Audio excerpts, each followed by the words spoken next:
Hi, Bashar. And to you, good day. I'd like to build on this previous question and what you've been saying. How can I then change myself to change the perception I'm having of the people around me, and specifically the ones I'm having quote-unquote negative experiences with? All right. First of all, you start by not labeling anything in your reality as negative, because if you do, all you're doing is agreeing with them and perpetuating that idea for yourself, are you not?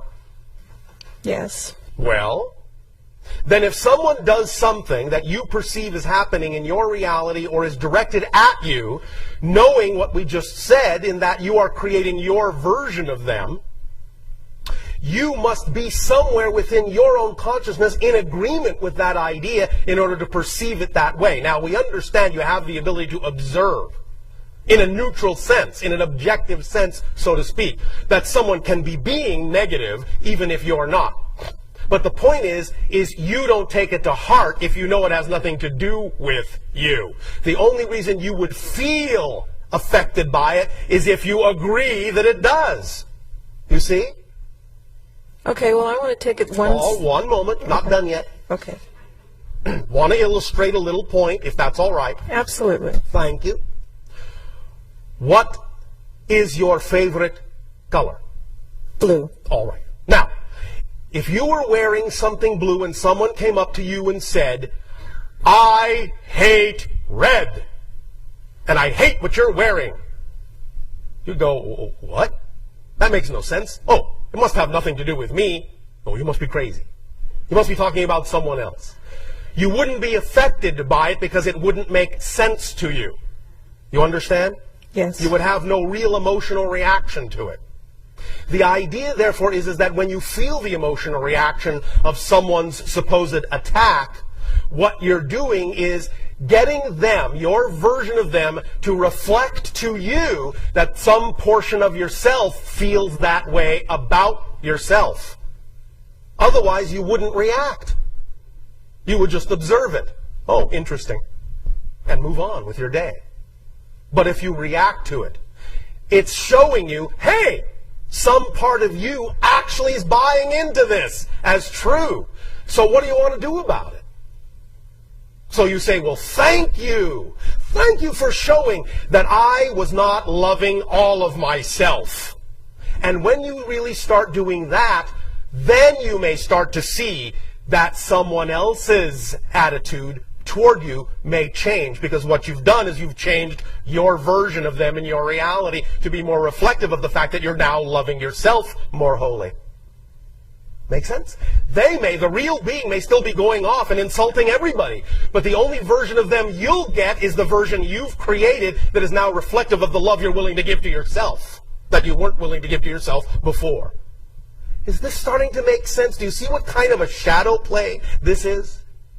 Yes, it's very subtle, especially if you're in the room with somebody. Yes. And you're not... Especially if you imagine you're in the room with somebody.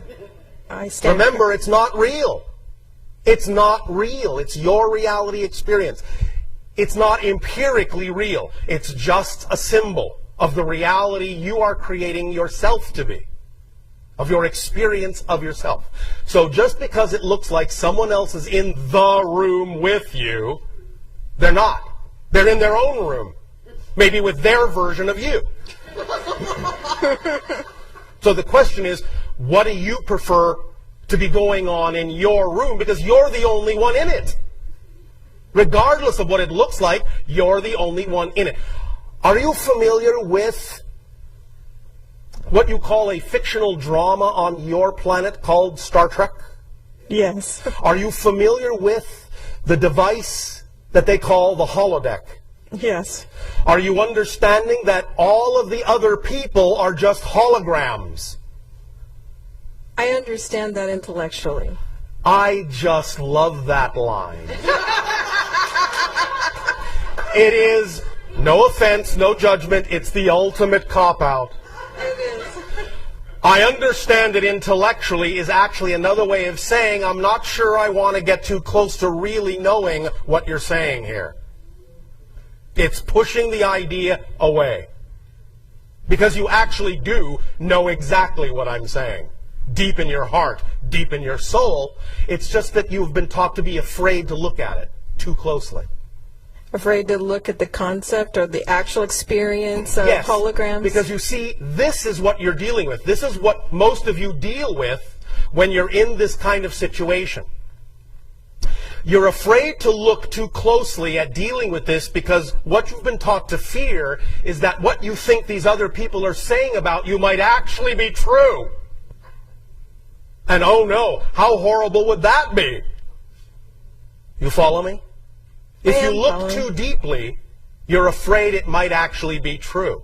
And then where will you be? But I'm telling you, it never will be true. Only what you decide is true for you is true. Is this making some sense? Yes. Intellectually? I appreciate the reminder. Oh, all right. Now, where do you want to go with this from here? I want to go from here because in preparation for coming to this event, I had communicated to you telepathically Yes.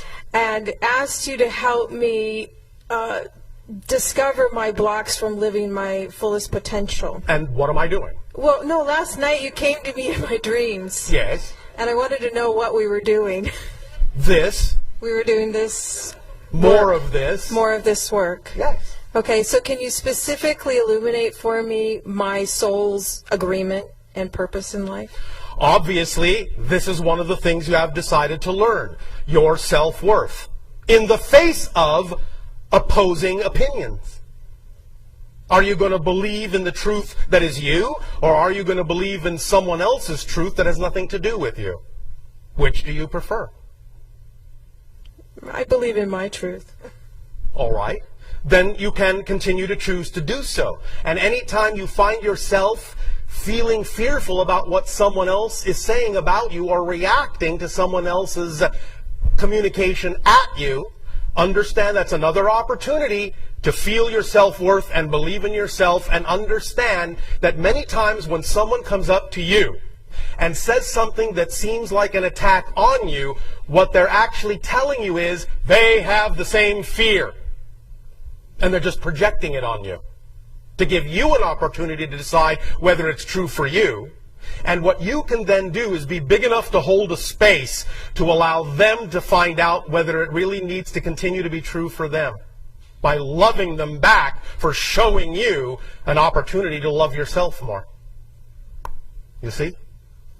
Yes, thank you very much. Is this helping? Oh, absolutely. Thank All right. you. Thank you. We'll talk some more. Thank you. See you in my dreams. Yes, that's what I meant.